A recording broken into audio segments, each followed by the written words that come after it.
नमस्कार, मैं मिधि विधि आप सभी का स्वागत करता हूं अपने चैनल पावर ऑन व्हील पर। और आज एक बहुत ज़रूरी खबर आपके लिए लेके आया हूं, क्योंकि बहुत सारे लोग कंफ्यूज हो रहे हैं। बहुत सारे लोग मुझसे सवाल कर रहे हैं कि 125 सीसी सेगमेंट में उन्हें कौन सी मोटरसाइकिल खरीद लेना चाहिए। और ये सवाल बहुत ही ज्वलंत हो चुका है। वजह है टीवीएस रेडर का बाज़ार में आ जाना। तो आज आपको बताने वाला हूँ उन मोटरसाइकिलों के बारे में जो 125 सीसी सेगमेंट में अपनी किस्मत आजमा रही हैं। और अगर आप कुछ खरीदने की सोच रहे हैं तो कौन सी खरीदनी चाहिए, यही सब कुछ आपको बताऊंगा इस वीडियो में। तो पूरा वीडियो अंत तक जरूर देखिएगा। तो चलिए शुरू करते हैं और जान लेते हैं 125 सीसी सेगमेंट के इस इंपॉर्टेंट अपडेट को, और आपको क्या खरीदना है इसका भी जवाब दे देते हैं।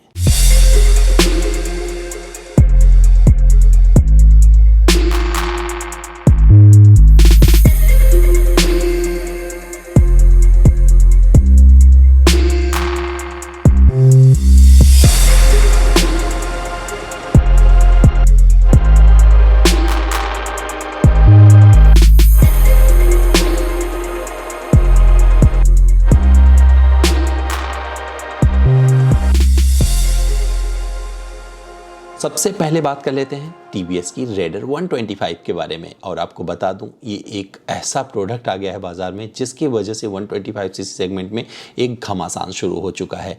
यहाँ पर आपको जो मोटरसाइकिलें मिलती हैं उसमें हीरो की पेशकश है, ग्लैमर मिल जाती है, और आपको होंडा की SP 125 मिल जाती है। इसके अलावा बजाज NS 125 मिल जाती है। तो ये वो प्रोडक्ट हैं जो बहुत ही इंपॉर्टेंट बनते हैं। इसके अलावा भी कुछ प्रोडक्ट हैं जो 125 सीसी सेगमेंट में अपनी किस्मत आजमा रहे हैं इस बाइक सेगमेंट में। लेकिन टीवीएस रेडर एक सबसे ज़्यादा हॉट केक इसलिए बन गया है क्योंकि इसमें अत्याधुनिक डिज़ाइन दिया गया है और उस टेक्नोलॉजी का प्रयोग किया गया है जो पसंद करते हैं युवा। और युवा मन की सोच को बेहतर बनाने के लिए और उनकी मुराद को पूरा करने के लिए टीवीएस ने जो ये पेशकश की है, इसमें आपको 77,500 रुपये से शुरुआती कीमत पर ये बाइक अवेलेबल मिलती है, जो कि आपको नॉन डिस्क और पेडल डिस्क के साथ में मिलती है। अगर ऑन रोड कीमत बात करें इसकी, तो ये 1 लाख को भी पार कर जाती है कई सारे शहरों में। डिपेंड करता है कि ये किस शहर में आप कहाँ पर खरीद रहे हैं। इसमें एक अभी ब्लूटूथ टेक्नोलॉजी के साथ भी बाइक आएगी, लेकिन बोला जा रहा है कि उसे दिवाली के बाद कंपनी लॉन्च करेगी। इस गाड़ी में लगा है 124.8 सीसी का इंजन, जो कि देता है 11.3 PS की शक्ति और 11.2 Nm का टॉर्क, और जिसकी टॉप स्पीड है कंपनी दावा करती है 99 किलोमीटर प्रति घंटा। लेकिन जो मैंने टेस्ट किए हैं उसमें 105 की भी स्पीड इसने टच की है। और जो मैंने इसका माइलेज टेस्ट किया था वहाँ पर मुझे जो माइलेज मिला है 65.78 किलोमीटर प्रति लीटर का माइलेज मिला है। हालांकि टीवीएस बोलती है 60 से 70 किलोमीटर प्रति लीटर का माइलेज ये दे सकती है, लेकिन माइलेज सब कुछ निर्भर करता है आप राइड कैसे करते हैं। इसका राइडिंग पोजीशन बहुत अच्छा है और आप एक कमांडिंग पोजीशन में बाइक को राइड कर रहे होते हैं। बहुत सारी चीज़ें आपने मेरे वीडियो में ऑलरेडी देख लिया है।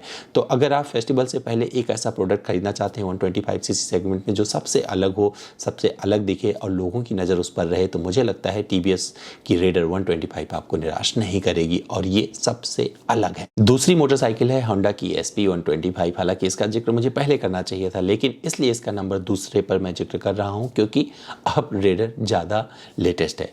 और आपको बता दूँ SP 125 की कीमत जो है वो आपको 77,896 रुपये से 82,192 रुपये तक मिलती है। ऑन रोड कीमत पर जाएंगे तो ये भी 1 लाख रुपए को पार कर जाती है। लेकिन ये पुरानी बाइक है और इस सेगमेंट में काफ़ी टाइम से धमाल मचाए हुए है। कई जगह पर एक दूसरे को काफ़ी कंपटीशन देती हैं, लेकिन व्यवहारिकता के लिहाज से ये मोटरसाइकिल ज़्यादा प्रैक्टिकल लगती है क्योंकि इसमें सिंगल सीट मिलता है। और जिनको सिंगल सीट पसंद रही है उनको SP के अलावा कुछ पसंद नहीं आने वाला है। सबसे ज़्यादा बाजार हिस्सेदारी होंडा की इस मोटरसाइकिल के पास है। इसमें 124 सीसी का इंजन लगा हुआ है जो कि 10.8 PS की शक्ति देता है, वह 10.9 Nm का टॉर्क देता है। डिस्क आगे मिल जाता है, वो भी 240 mm का है, और पीछे जो आपको मिलता है ड्रम ब्रेक मिल जाता है जो टैंक साइज है 11 लीटर का है। और ये एक प्रैक्टिकल बाइक है, चलाने में बहुत अच्छा लगता है। लेकिन जब टॉप स्पीड की तरफ बढ़ते हो तो ये रेडर से थोड़ा पीछे रह जाती है, लेकिन अभी भी अपनी व्यवहारिकता के लिहाज से ये आपको डिसअपॉइंट नहीं करती है। तो अगर आपको एक मजी हुई बाइक खरीदना है, आप रिस्क नहीं लेना चाहते हैं, तो होंडा की SP 125 में आपको बढ़िया विकल्प मिलेगा।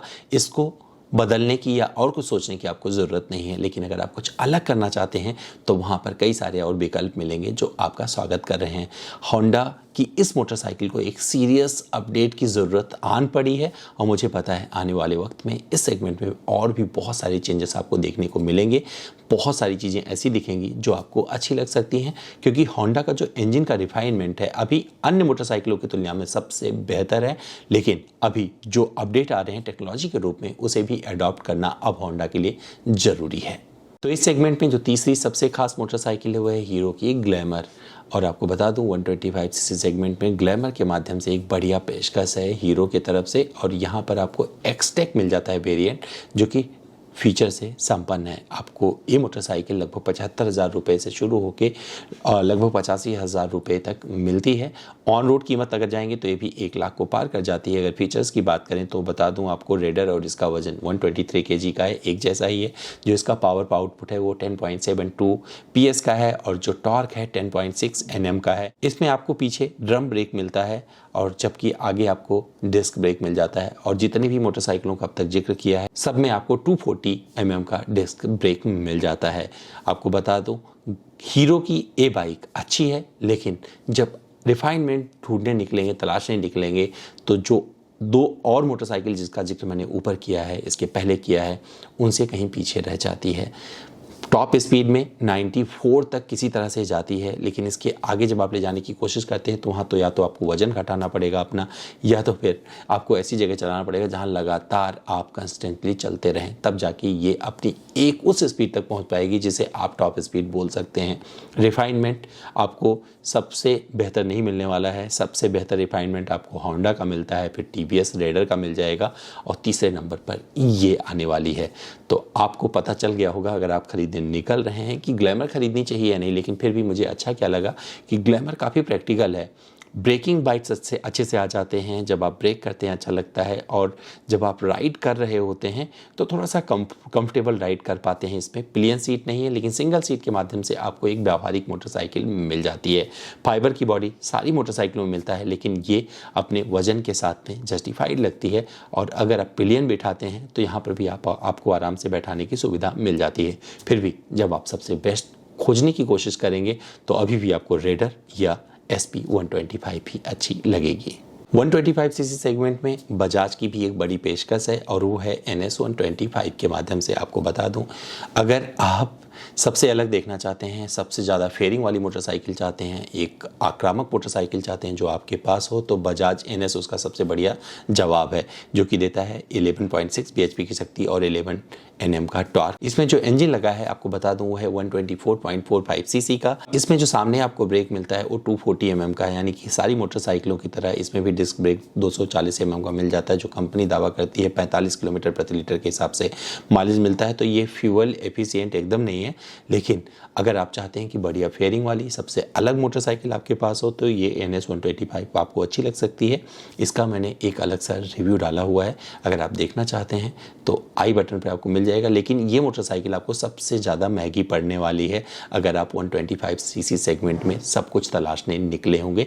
तो मुझे लगता है अच्छी और अलग बाइक मिल जाएगी जिसमें आपको रोड प्रेजेंस बेहतरीन मिलेगा, ब्रेकिंग बाइट्स अच्छे से मिल जाएंगे, लेकिन बहुत सारा वाइब्रेशन के साथ में आपका स्वागत करती है।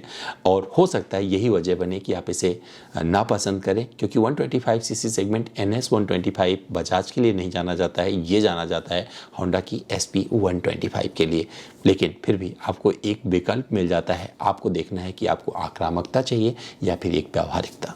तो अगर 125 सीसी सेगमेंट में जितनी मोटरसाइकिलें बताई हैं इसमें से कुछ भी पसंद नहीं आता है तो और भी विकल्प मिलते हैं। आपको KTM में भी मिल जाता है, जहां पर आप RC 125 ले सकते हैं, लेकिन वो इस सेगमेंट पे एकदम नहीं आती क्योंकि KTM अलग दुनिया हो जाती है, तो उसका जिक्र किसी और वीडियो में करेंगे। इसमें आप उसे कंसीडर मत करिएगा, लेकिन जो इसमें और कंसीडर कर सकते हैं वो है बजाज पल्सर 125। आपको बता दूँ बजाज ने 125 पल्सर को भी भारतीय बाजार में लॉन्च किया था, जो कि 124.4 सीसी इंजन जो आपको यहाँ पर मिलता है इसके NS में, वही इसमें मिल जाता है। और ये बाइक देती है 11.8 PS की शक्ति और 10.8 Nm का टॉर्क। सामने आपको ब्रेक डिस्क मिलता है और पीछे आपको ड्रम मिल जाता है। दोस्तों इस मोटरसाइकिल की जो कीमत है लगभग 78,000 रुपये एक शोरूम है। जब ऑन रोड आप जाएंगे तो 1 लाख को आराम से पार कर जाती है, लेकिन राइडिंग फील इस मोटरसाइकिल का मुझे कहीं से नहीं मिलता है। तो आपको जब ये चलाएंगे तो कमी महसूस होती रहेगी कि आपने 150 सीसी पल्सर क्यों नहीं लिया। तो ये मोटरसाइकिल आपके बजट में तो हो सकता है आ जाए, आप कहीं ना कहीं से इसके दीवाने भी हो जाएं, बट जब राइडिंग और उसकी व्यावहारिकता की बात करेंगे तो हो सकता है आपको ये कहीं से सेटिस्फाइड ना करें। इसका भी रिव्यू मैंने बहुत पहले किया था और इसका जिक्र किया था। बहुत सारी चीज़ें हैं इसमें, लेकिन बजाज की एक अलग फ़ैन फॉलोइंग है और बजाज चलाने वाले और मोटरसाइकिलों को नहीं पसंद करते हैं। तो हो सकता है कि उनको ये 125 अभी भी अच्छी लग रही हो, लेकिन अगर अभी जो ये सेगमेंट क्रिएट हुआ है, जिस तरीके का कंपटीशन बढ़ा है, वहाँ पर ये 125 पल्सर आपको हो सकता है सबसे पीछे नज़र आए। 125 सीसी सेगमेंट के इस मेले में अब उम्मीद है मुझे कि आपकी सारी कन्फ्यूज़न दूर हो गई होगी और आपको क्या खरीदना है ये समझ में आ गया होगा। फिर भी मुझसे कुछ और जानना जुड़ना चाहते हैं, सवाल करना चाहते हैं, तो मेरे इंस्टाग्राम पर सीधे चले आए। मेरा इंस्टा हैंडल है amit.dwivedi।